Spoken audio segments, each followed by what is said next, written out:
Alors, que veut dire un médecin quand il parle de fatigue fonctionnelle? Alors, pour répondre à cette question, il faut comprendre et rappeler puis comprendre que la médecine occidentale a du mal à penser les problèmes de santé autrement que dans une logique dualiste.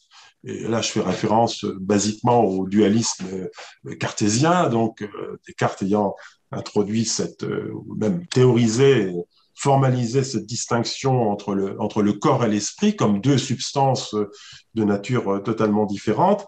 Alors, ce dualisme, il se décline dans plusieurs oppositions de termes. Par exemple, somatique, psychique, les maladies du corps, les maladies de l'esprit. Par exemple, objectif, subjectif, euh, les maladies où il n'y a que des plaintes subjectives et les maladies où, en plus des plaintes, il y a des anomalies objectives, par exemple, un gros foie, une grosse rate, des ganglions, etc. J'ai déjà parlé de la distinction entre lésionnel et fonctionnel, donc les anomalies où il y a, si on regarde le corps au microscope ou simplement avec un scanner, on va voir des lésions, et puis les maladies où on n'observe pas de lésions, même si on était en mesure de disséquer le corps par le menu, on ne verrait rien.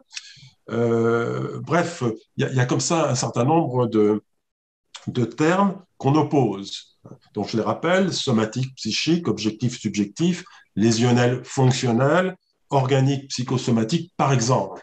Ces distinctions-là sont très, très ancrées dans la médecine occidentale. Et une conception très répandue chez les médecins, qui est liée à leur formation, c'est que les vraies maladies, au fond, c'est quand même les maladies du corps, les maladies où il y a une anomalie, où on est capable d'objectiver un désordre, que ce soit parce qu'on peut l'objectiver à l'examen physique, on va trouver, comme je l'ai déjà dit, un gros foie, une grosse rate, etc. Ou bien on va trouver une anomalie radiologique, ou bien si on fait une prise de sang, on va trouver une anomalie biologique.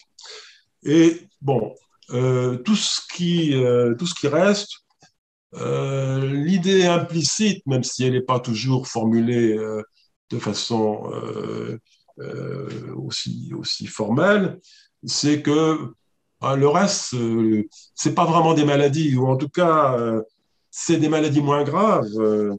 On n'est même pas bien certain quelquefois que c'est au médecin de s'en occuper, ou en tout cas, on confie ça à des médecins bien particuliers, on va dire les psys au sens très large, là encore avec tous les guillemets qu'il faut.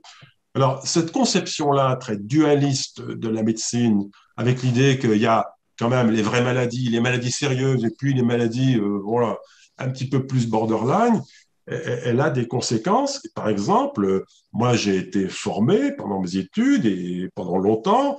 Et puis, au début de ma carrière, il a pu m'arriver moi-même de former mes étudiants au regard d'une telle règle avant que j'en en perçoive les limites et que je reconsidère ma façon de penser la médecine. Mais une règle, c'était que devant une plainte, euh, il fallait absolument, dans un premier temps, s'efforcer d'éliminer une pathologie organique, une pathologie lésionnelle, avant de s'autoriser à penser que c'était un symptôme, entre guillemets, fonctionnel, etc. On parlait même expressément de diagnostic d'élimination.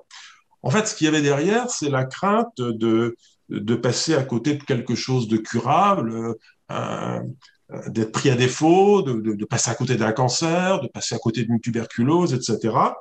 La conséquence d'une telle conception, où on s'autorise à admettre une possible origine non lésionnelle d'une plainte, que quand on a éliminé toutes les causes de lésion possibles, c'est que ça conduit souvent à multiplier les examens, et qui, s'ils reviennent normaux, sont d'ailleurs perçus comme une mise en échec de la médecine et une mise en échec du médecin lui-même. Et vous savez que voilà, quand on a l'impression d'être mis en échec en tant que professionnel, ça devient vite compliqué. Et alors là, il y a tout un tas de stratégies d'évitement qui peuvent se mettre en route.